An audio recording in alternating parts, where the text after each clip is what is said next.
Happy Easter, everybody.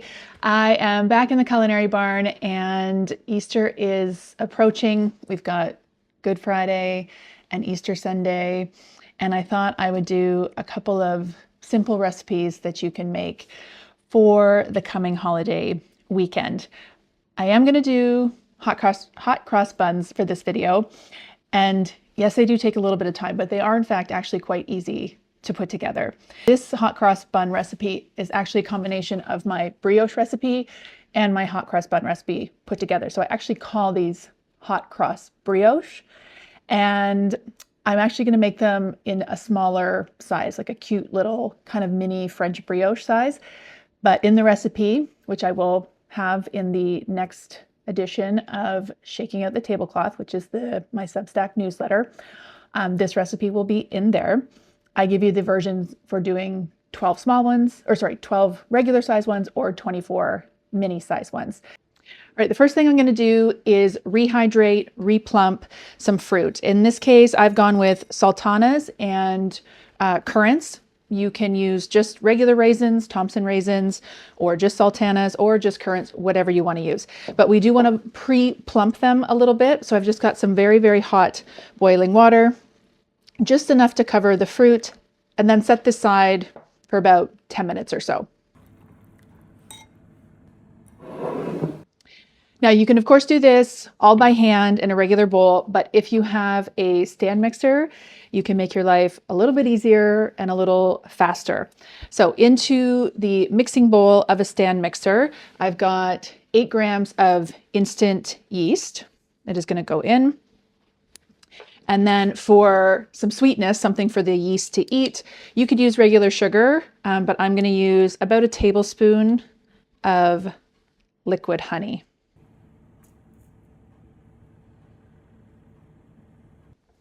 And then I have warmed up some whole milk. You could use 2% milk if you wanted to, or you could use half and half, but it does need to be warmed up a little bit, just nice and warm to the touch so that it helps to melt the honey a little bit and activate the yeast. So into the bowl,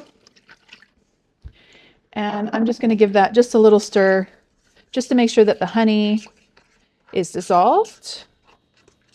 And then I'm just going to leave this to the side for maybe like 4 or 5 minutes. And in the meantime, the rest of the ingredients that you need to actually bring the dough together, I've got some softened unsalted butter. This is important that it is nice and soft to the touch so that it easily incorporates into the dough.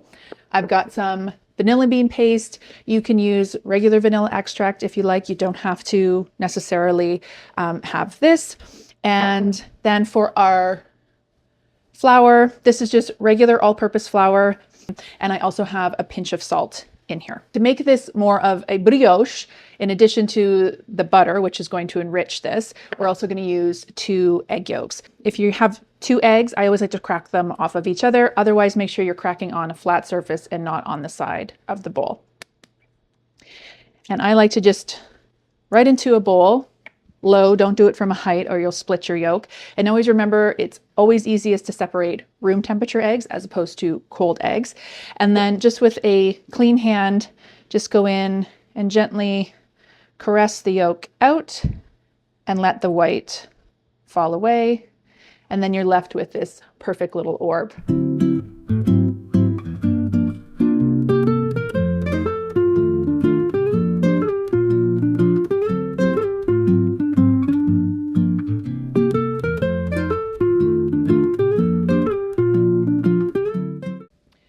So the yeast is bloomed, it's nice and foamy. So into the same mixing bowl, we'll go ahead and put in our 2 egg yolks and some vanilla. Again, this is vanilla bean paste, but you can use any vanilla you'd like. And I'm going to do about 2 teaspoons.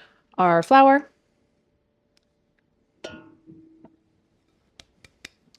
And a pinch of salt. 2 pinches. Back to our dried fruit for the moment. So this is plumped up a little bit. You don't want all of this extra liquid in there. So I'm just going to squeeze the sultanas and the currants, and then onto the stand mixer. And you're going to use your dough hook, this guy here, Forgot a very important element, and that is all the spices. So in with the flour, I should have done this in with the flour, is 1 heaped teaspoon of cinnamon, half a teaspoon of allspice,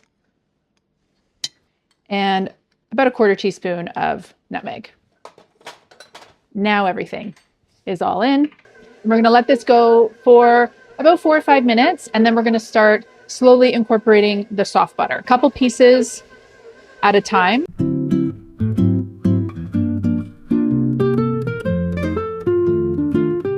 So with all the butter incorporated, this has been going for another 4 or 5 minutes. So we are now done with the machine. Put a damp towel over top or just a piece of cling film, and then just leave this in a warm spot for about 40 or 45 minutes. While the dough is resting, we can make the paste that we'll make our crosses with, which is just nothing more than some all-purpose flour and a little bit of milk or cream.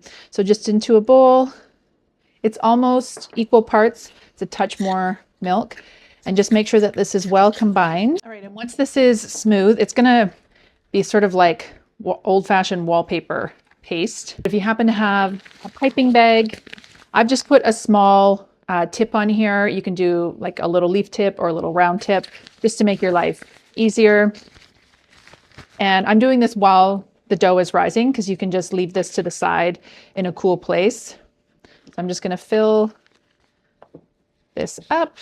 The dough has been resting and rising for about 45 minutes or so. It has doubled in size. I'm just putting a little bit of bench flour down and just give this a couple kneads by hand just to get any excess air out, but it feels lovely, very soft and supple.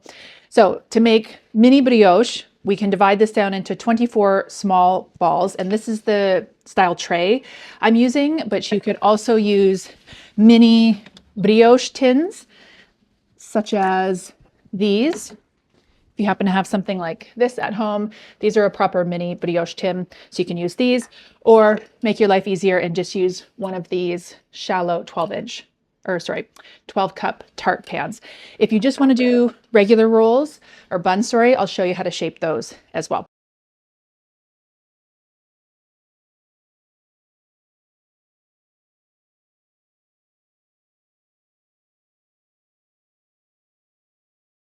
If you want to do the mini ones, these are 35 grams each, and you can get 24 out of this recipe. If you want to do standard size ones, I did a couple of 100 grams. I did 6 actually, so if you did all of them this size, you could get 12 regular size. So to shape them, we're just going to roll them under our hand, and you can kind of drag them along your wood surface until you get perfect little orb like that. And then I'm just going to plonk this down into the tin. So we'll carry on with all of these, and I'll do a pan of the regular size so you can see those as well.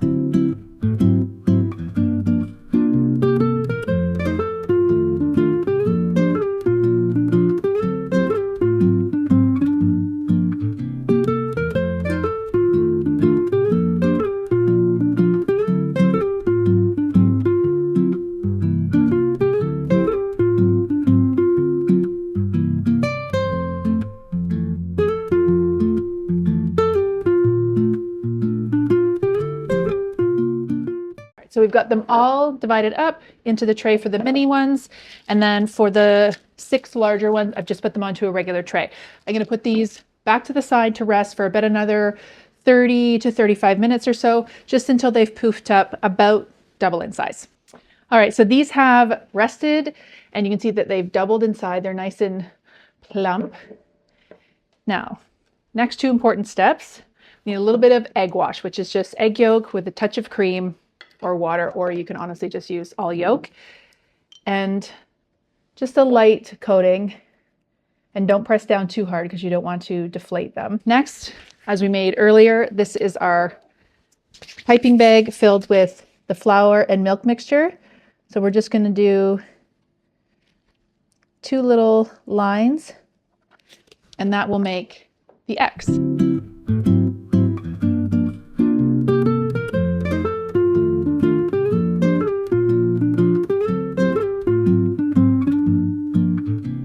the last one here. I've got the oven preheated to 375 degrees. These are not going to take that long, only about 18 to 20 minutes or so.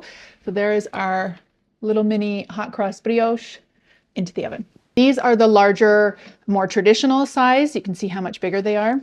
And the exact same process here, just a little egg wash all the way around.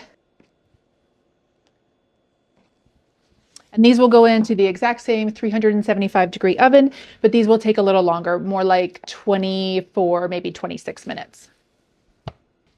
Okay, seriously, look how gorgeous these are. They're so perfect. All right, these are hot, so you're gonna give them a minute before you crack into them. But before we would do that, we wanna put a little shiny glaze, and you can use just regular honey if you want, if you had some apricot jam or jelly that you just heated up a little bit. But I've got some homemade stem ginger. This is just ginger that I have peeled and sliced, and then I cooked for about 25 minutes or so in a sugar syrup, which was just equal parts sugar and water. And the ginger is usable in all types of things. In fact, you could have chopped this up into tiny pieces and even put that inside the hot cross buns, but we're just going to use the syrup. All right, I'll just finish putting this light glaze on top, and they just look beautiful and shiny, and the entire culinary barn smells delicious. I'm just going to split this. It is still very hot, but it smells so good. And then a little bit of butter, or a lot of butter, your call.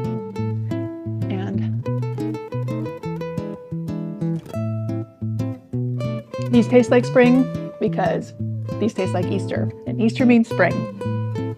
So make these for Easter or anytime this spring. It's actually a really simple recipe, as you've seen. Speaking of the recipe, I will include it in the next edition of Shaking Out the Tablecloth, which is my newsletter on Substack. Enjoy!